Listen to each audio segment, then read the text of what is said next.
우리 형사소송법의 역사에 관해서 간단히 보도록 할게요. 우리 형사소송법이 사실은 우리도 옛날부터 형사소송 제도를 가지고 있었죠. 형사소송 제도를 가지고 있었고 우리도 형사소송 잘 해도 있고 2조 시대에도 형사소송이 있었고 또 조선 후반기에 가서 형법대전이라는 그런 큰 법전도 만들어지고 그래서 우리 나름대로 이렇게 형사소송이 하고 왔었는데 우리가 이제 일본에 병합이 되면서 그 일본의 법률이 우리나라에 오게 됐어요.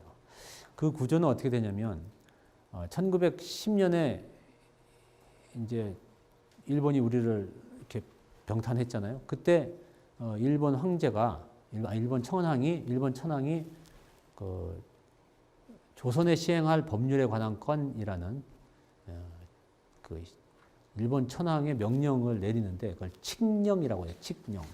칙령으로 내리게 되고 거기에서 뭐라고 규정하냐면 조선에 시행할 법률은 총독부령으로 정한다라고 해요. 그러니까 조선 총독이 정할 수 있도록 수권을 하죠.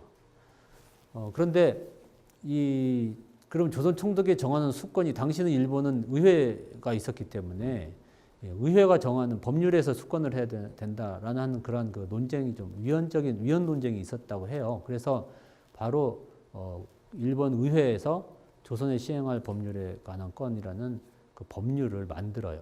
법률을 만들어서 내용은 같아요. 내용은 조선 총독이 알아서 정한다라고 하는 내용으로 정하게 돼요.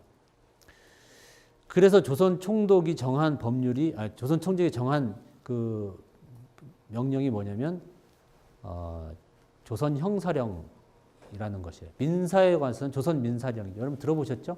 조선 형사령, 조선 민사령 들어보셨잖아요. 조선 형사에 관해서는 조선 형사령이라는 걸 지금 하게 되고 이 조선 형사령, 조선 민사령은 조선 총독부령으로 만들어진 거고 이거를 통칭 제령이라고 해요.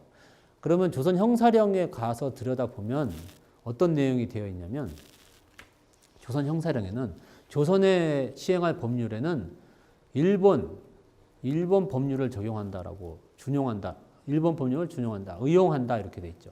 일본 법률을 가져다가 쓴다라고 규정을 했어요. 그래서 그 당시 일본에 적용됐던 법률, 일본 의회가 만든 일본 형사소송법, 일본 형법이 우리나라에 시행되게 돼요. 그것을 우리가 일본 법이 바로 적용되는 것은 아니고 일본 법을 가져오기 때문에 우리가 의용형법, 의용형사소송법이라고 얘기를 하죠. 의용형사소송법 이렇게 의용형법, 의용형사소송법 이렇게 얘기를 합니다. 근데 일본도 일단 근대 국가를 표방했기 때문에 나름대로의 체계는 가지고 있었고 거기에 시행되는 데는 일정의 기본권도 보장해주고 이런 법률들이 그런 법률이었는데 일본이 우리나라에는 그 일본 국민에게 허용되는 그러한 기본적인 권리마저 허용하지 않았어요. 조선에는 좀 특이한 사항이 있다고 해가지고 조선 총독부령인 조선 형사령에 각종 특칙을 두게 되죠. 그래서 일본 사람한테는 적용되지 않는 각종 특칙, 주로 일본 사람들에게 보장되는 권리들을 다 뺏어가는 그러한 특칙들을 조선 형사령에 다 두게 돼요. 그래서 조선 형사령은 기본적으로 한국인의 기본적인 형사 피의자 또는 형사 절차에서의 권리를 다 뺏어가는 그러한 규정을 두고 그 뒤에 기타 나머지는 일본 형사소송법에 의한 것으로 그런 식으로 규정을 하고 있죠. 그래서 조선 형사령이 우리 일제 36년 동안 우리나라에서 적용이 됐고 그럼으로써 이제 많은 그러니까 그 내용이 주로 조선 민족을 어떻게 통치할 것인가 하는 통제적인 면에서 형사소송 제도를 운영을 한 것이죠. 인권 보장이 아니라 통제적인 면에서 운영을 한 것이다라고 볼 수가 있어요. 그러다가 1945년에 일본이 이제 패망을 하고 항복을 하죠. 항복을 하고 바로 메가더 사령관이 포고를 해요. 포고령을 내요. 그 태평양 연합사령관의 지휘에서 보고를 하게 되고 그 제1호에 이제 대한민국에서 시행할 법률에 관한 내용을 규제하게 되는데 그 내용은 뭐냐면 지금 현재 조선반도에 시행되고 있던 한반도에 시행되고 있는 법률을 그대로 시행한다라는 취지의 내용이에요. 그러면 왜 예컨대 뭐 지금까지 왔던 그 일제의 법률은 너무나 이렇게 악법이 많은데 왜 그걸 그대로 시행했을까?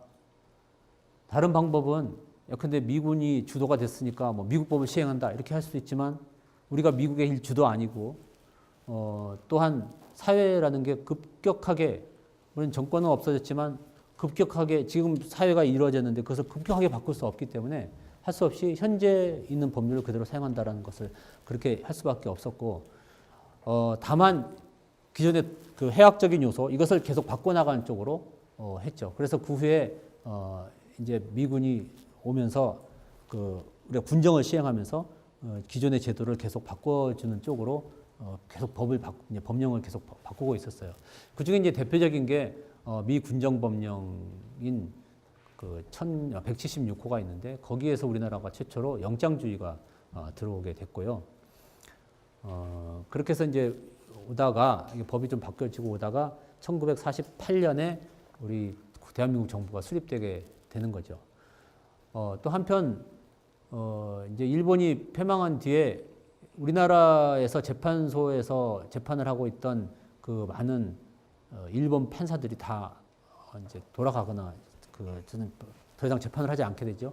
그래서 이제 한쪽으로 조선인이 계속 판사로 이렇게 임관이 되면서 한국 나름의 법원 조직이 이제 생기게 되게 되고 그런 상태에서 1948년도 우리 대한민국이 성립되고 헌법이 만들어지는 것이죠.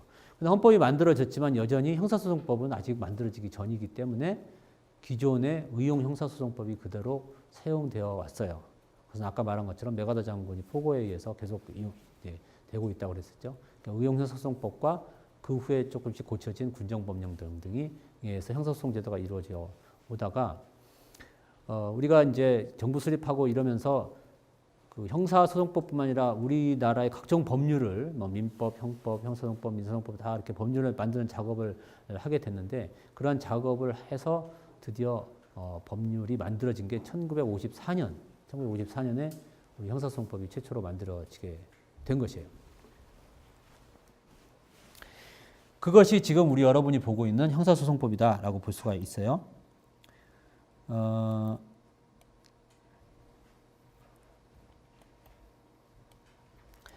그래서 1948년 우리 정부가 설립되고 나서 대한민국이 출발하면서부터 1954년도에 형사소송법이 제정되면서 그런 것들이 우리나라의 형사소송 제도를 만들어낸 토대를 형성하고 있는 것이다라고 볼 수가 있는데 이 1954년도에 만들어진 형사소송법은 어떠한 기조로 만들어졌냐면 우리가 이렇게 생각할 수 있어요. 기존에 그 일제에 있었던 그러한 제도는 너무 나쁘기 때문에 완전히 새로운 제도를 만들 수도 있었죠. 그때 당시에 유력한 대안으로 생각됐던 것이 영미식 형사소송이었는데 이것을 그대로 하다 그 영미식 형사소송을 하려면 우리 사회가 준비가 돼야 되고 또 그것을 만들기 위해서 너무 많은 시간이 걸리고 이런 뭐 문제점들 때문에 할 수 없이 지금 기존에 사용하던 그러한 제도를 토대로 법률을 만들고 거기에서 계속 개정해 나가자는 쪽으로 의견이 모아져서 그래서 우리 지금 그 형사소송법은 기본 틀이 대륙식이라고 할 수가 있어요. 기존에 왔었던 그 대륙식의 틀에다가 이제 계속 인권 보장적인 것을 가미해 왔는데 그래서 기본 틀은 대륙식으로부터 출발을 하게 됐다고 볼 수가 있습니다.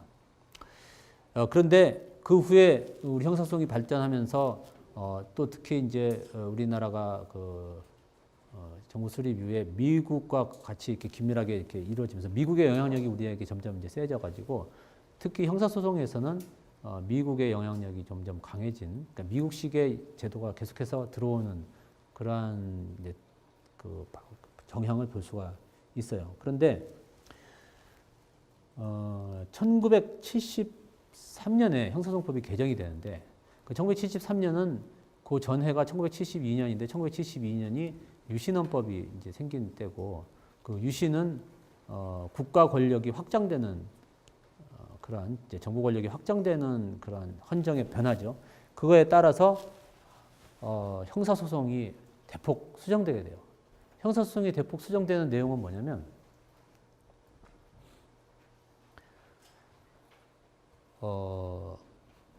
구속적부 심사를 전면 폐지하게 돼요. 구속적부 심사를 전면 폐지하게 되고 또 형사사법이 우리가 본 것처럼 경찰, 검찰, 법원 이런 조직들이 형사사법을 이끌어 나가는 이제 조직들인데 그러한 조직의 형사사법의 기본 틀을 그 중점을 어디에 두느냐에 따라서 조금씩 제도가 다른데 우리 당시에는 1973년도 형사사법 개정되면서 형사 절차에 형사사법의 절차에 그 중점을 검찰 쪽으로 뒀어요.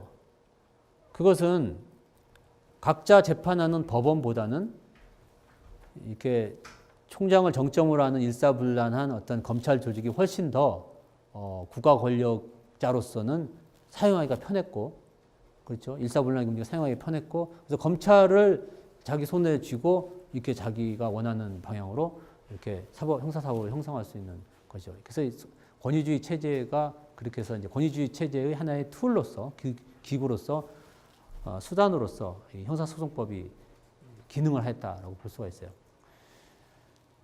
소위 말하면 이게 그 통제를 위한 형사소송법에 두 가지 기능이 있다고 그랬잖아요. 그 중에 하나가 통제 기능인데 그 통제 기능을 극대화한 형태의 형사소송이 1973년에 만들어졌다라고 볼 수가 있고, 이 1973년도에 만들어진 형사소송은 큰 틀의 변화 없이 계속 이제 왔었죠. 그런데 1987년에 여러분이 잘 아시는 6월 항쟁이 있었죠. 당시 집권 여당 후보가 이렇게 6.29 선언까지 하고 했던, 그래서 그 1987년 6월 항쟁은 우리나라에서 민주화로 가게 되는 아주 그 어떤 터닝 포인트라고 할 수 있는데 그것을 위해서 많은 사람들이 자기 목숨도 내놓고 피를 흘리고 그랬었던 것이죠. 어쨌든 그러한 여러분들의 선배의 노력으로 1987년에 우리나라가 헌법을 개정하게 되는데 그 헌법이 지금 여러분이 보고 있는 현행헌법이에요. 그 현행헌법은 우리 헌정사상 가장 민주적인 헌법이라고 볼 수 있고, 또 이 헌법을 만들면서 그동안 이 1973년 이후에 이 형사소송이 이루어진 거에 보면 이 국가 권력, 또 좁게 말하면 통치자의 그 이익에 부합하는 형사사법이 계속 이루어져 있고, 그 와중에서 많은 사람들이 억울하게 또 많은 경우에 통치자에 반대하는 사람을 탄압하는 수단으로 형사소송이 운영되어 왔기 때문에 더 이상 이런 일이 있으면 안 되겠다라고 하는데 모든 국민적인 합의가 이루어졌어요. 그러다 보니까 이거 다시는 이러한 일이 일어나지 않으려면 형사소송에 관해서 국민의 인권을 보장하는 장치를 헌법에 둬야 되겠다는 그러한 요청이 강했고, 따라서 우리 1987년 헌법은 다른 어느 헌법보다도 더 많은 형사소송에 관한 규정이 들어가 있어요. 굉장히 자세한 규정이 많이 들어가 있다고 볼 수가 있어요. 그것은 우리가 권위주의 체제를 겪으면서 나온 어떤 반성의 결과 또는 어떤 그 지혜 이렇게라고 볼 수가 있죠. 그래서 이 1987년 이후에 형사소송의 형사소송의 방향이 그전에는 통치자가 국민을 통제하는 그러한 형사소송을 받다가 이제부터는 국민의 권리를 보장해주는 것이 형사소송이라는 쪽으로 시각이 바뀌게 된 게 이 1987년에 헌법 개정으로부터 시작됐다고 볼 수가 있고, 요 어간의 구속적부 심사 제도가 전면적으로 시행되게 됐어요. 그러다가 1995년에 오게 되면 영장실질심사 제도라는 게 시행되는데, 이것은 인신의 구속이 굉장히 중요한데 그동안은 서류로만 인신 구속 여부를 결정을 했어요. 즉 피의자는 검사까지는 볼 수 있을지 모르지만 판사는 보지 않은 상태에서 자기 신병이 확정되는 것이에요. 근데 검사가 구속하겠다고 했는데 자기가 검사 서류를 만들면서 구속하지 않아도 되도록 만들지는 않겠죠. 그러니까 검사가 구속했다고 판단한 사안은 거의 대부분 판사가 서류만 보고 판단하면 그대로 구속해도 좋은 사안이 되도록 하는 시스템이죠.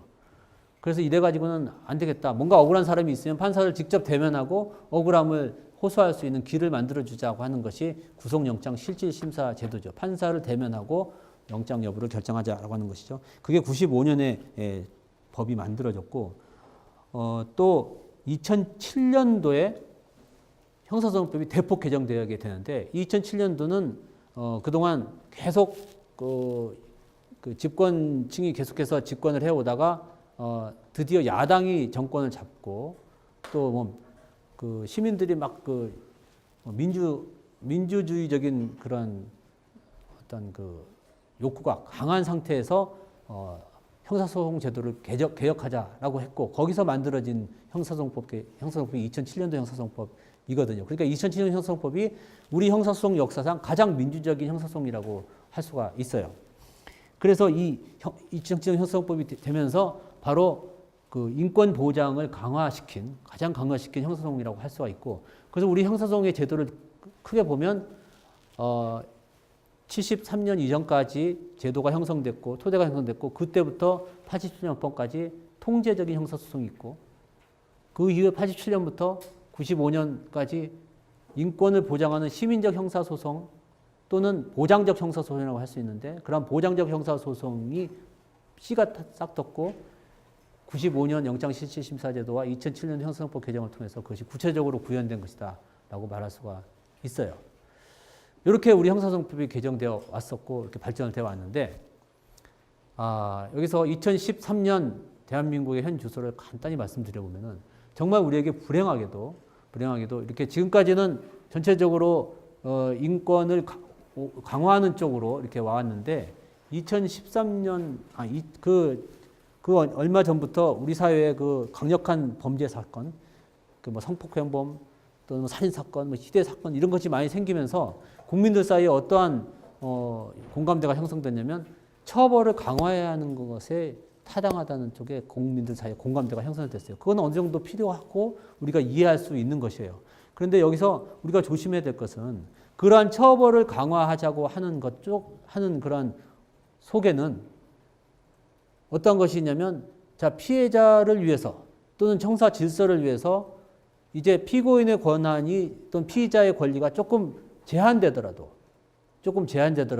질서를 위해서 좀 강하게 처벌하는 것이 필요하다는 쪽에 우리가 생각이 미치게 되고 그럼 우리가 아까 얘기한 것처럼 실체적 진실주의를 추구하고 질서를 추구하고 그런 와중에 조금 억울한 사람이 생겨도 우리가 무방하다는 쪽으로 가게 되고 결국 그렇게 본다면 지금 그동안 우리 역사를 통해서 우리 대한민국 역사를 통해서 계속 발전해왔던 인권 보장이 결국 다시 돌아가는 인권을 조금 후퇴시켜도 줬다는 쪽으로 돌아갈 수 있는 여지를 마련해 놓고 있는 것이 지금 최근 한 5, 6년간의 그 문제다 이렇게 볼 수가 있어요. 그래서 우리가 형사법을 하는 여러분이 좀 조심해야 될 것은 뭐냐면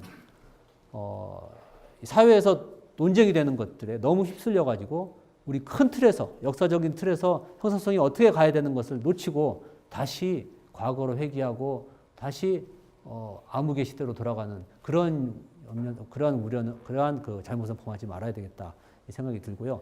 그래서 앞으로 이 형사소송에 대해서 계속 고민하고 토론해 나가면서도 이러한 관점을 잊지 말아주시기 바랍니다.